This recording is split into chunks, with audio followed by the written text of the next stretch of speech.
Hi guys, I'm Ahana and welcome back to my channel. In today's video, I'm going to be talking about how you can validate your startup idea without having to write any code. If that sounds good to you, then keep on watching. So I speak with a lot of early stage founders who are often faced with a dilemma. They've got an idea, but they're not fully sure about it just yet. And equally, they don't want to pour a bunch of time into actually building the product, getting it to market, only for it to not work out. In an ideal world, of course, the sooner you launch, the sooner you're able to iterate and get real user feedback. But I do understand that it can be frustrating, and if there are things that you can do to start testing assumptions before you launch the whole product, then it may be beneficial and even more time efficient to test your assumptions first. And there's a lot that you can do pre-launch, and in fact, that's what we did at Clear. So I'm going to walk you through our 10-step guide for what we did to test assumptions without launching anything. Let's jump in. Step number 1. Come up with your idea. The best way of doing this is to think about problems that you have experienced firsthand, or there are people that you know have experienced this problem firsthand, and you can talk to them or really think about the problem that you're solving. In that initial ideation phase, it's very easy to get stuck in your own head. But just trust your instincts, and if there's something that you think is a good idea, then have a think about it. And with that initial idea, you need to get to the stage yourself where, given the information that you have, given the things that you know, it makes sense to you. The second step is to write down all of the assumptions that go into your idea. In our case with Clear, that initial idea was, well, okay, the problem is that people don't know which skincare products to use and they don't know if their products are working. And the proposed solution was, what if we had an app that scanned people's faces and recommended products to them on the market? That was the initial idea. With this idea, we wrote down all of the assumptions that went into it. Some examples would be people need to trust AI recommendations, people are willing to take pictures of their face, people really struggle to know which skincare products to use, people struggle to know if their existing products are working for them. Step number 3 is to rank these assumptions on a 2x2 matrix, where one axis is certainty of assumption and the other is the impact of that assumption on your company or your idea working. And let's use our own example at Clear. I was pretty confident that people don't know which skincare products to use, but if that wasn't true, then that's going to have a pretty big impact on the company. Another assumption, people trust AI recommendations. That was something that I wasn't too confident about, and also would have a massive impact on the company if it's not true. So I went through this exercise with all of the assumptions, and I think I had around 30. Doing this exercise really helped me identify which are the assumptions that I am least confident about that will have the highest impact on my company. And that helped me basically rank them in an order of which assumptions needed to be tested first, the really high impact, low certainty ones. Step number 4 is to curate a list of open-ended questions for which the answer will give you the answer to your question. That was a really clunkily phrased sentence, but what I mean by that is you don't want to directly ask the question that you're trying to get the answer to, because that will stop you from learning about the unknowns in a given situation, and it can often lead the person you're talking to into giving you an answer that they might not have given you otherwise. To give you an example again, with our initial idea, it relied on people taking progress selfies before they went to bed. We assumed that they would be on their phones before they went to bed. This was an assumption that we were pretty confident about, but we still wanted to test just to be a bit rigorous. Rather than asking the end user, do you use your phone before bed? The way that we would frame that question is, tell me what you do before you go to bed, or tell me about your nighttime routine. The ball is in their court to say exactly what they do. Doing this will answer your question because they may mention that they use their phone or they may not mention it. And there is a chance, of course, that they forgot.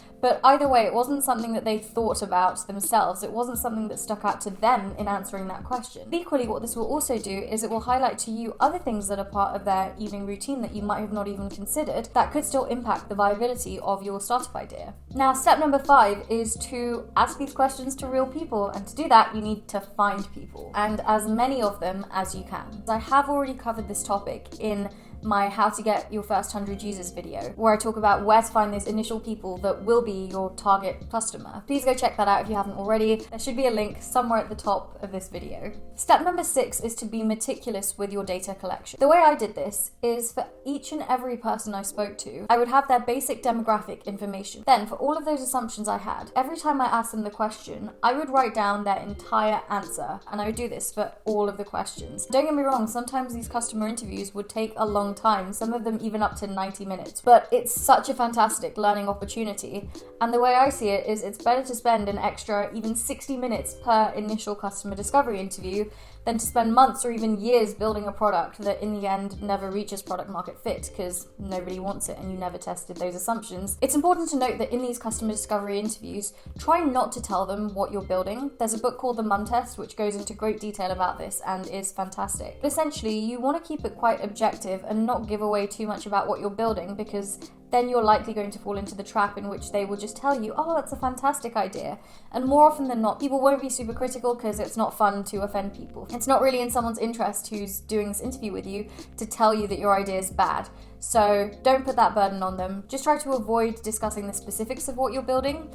The best way to broach it is often just to say, hey, I'm working on a project that's roughly in this domain, and I would love to just chat about your experiences in this area. Step number 7.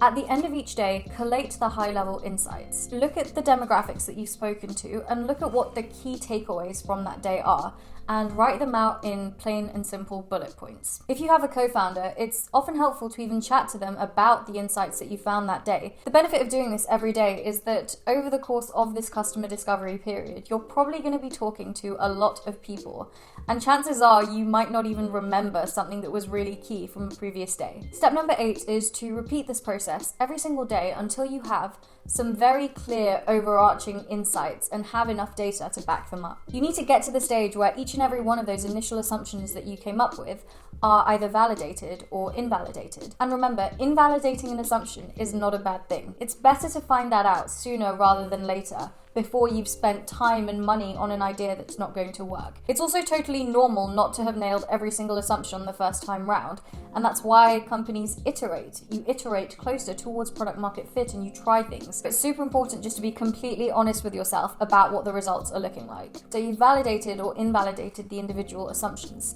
Step number 9 is to think about what this actually means for your startup idea. If you ended up validating all of the most crucial assumptions, then amazing, maybe it's time to get building. If on the other hand, you're starting to see holes with your idea because of some of the assumptions that turned out to be different from what you thought, then you need to think about what you can adapt into your product that will actually address the problem. What we found as we went through our own customer discovery process was that people really didn't trust AI recommendations. They thought it'd be a cool tool, it would be fun, it might be a sticky feature on an app. But when it came to actually buying a product, the key factor behind a purchasing decision was high quality reviews from people with skin or experiences like them. And even if they did have this cool AI scanning tool, right after getting a recommendation, the first thing they do is try to find reviews for said product. Looking at the problem that we were trying to solve, which was to help people figure out which products to use, if an AI recommendation isn't ultimately going to do that, but reviews are, how can we build a platform that plays more into that? We adapted our idea in tandem with the results that we were getting from our own assumptions testing. We ultimately found that people wanted better ways of tracking their own routine and knowing if products were working. People already had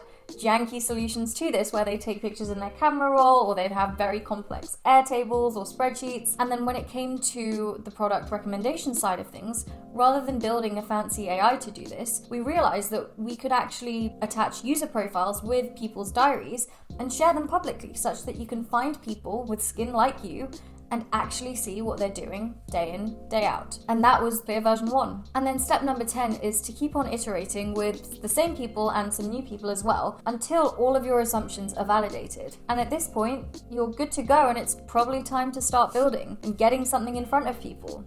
You're still, of course, going to have to iterate on the product itself and in the vision and the idea as time progresses. But having a really thorough assumptions testing process will mitigate a lot of the hard work down the line because you already have gathered a ton of information. It's also worth noting that this sounds like a lot of work, and that's because it is. It took us about 300 individual in-depth case studies with different people, and keep in mind, even just one call could go on for 90 minutes. This was a serious time commitment, but in the end, because we did so much of the hard work up front, when it actually came to building the app, we knew exactly which features to prioritize, exactly what we needed to build. Through having all these conversations, we'd established a foothold within the community that we were targeting for our app. and we'd gained so many new insights that we really knew our market very well. Those are my 10 steps to testing your assumptions. I hope this was helpful, and I know how daunting it can be when you just start an idea and you don't really know where to go, but I promise you there are methodical and logical ways of going about it that can often save you a lot of pain and actually time in the future. If this video was helpful and you want to see more content just like this, please give this video a like and subscribe to my channel. Alright, that's all for this one. Thanks for watching, and I'll see you in the next one.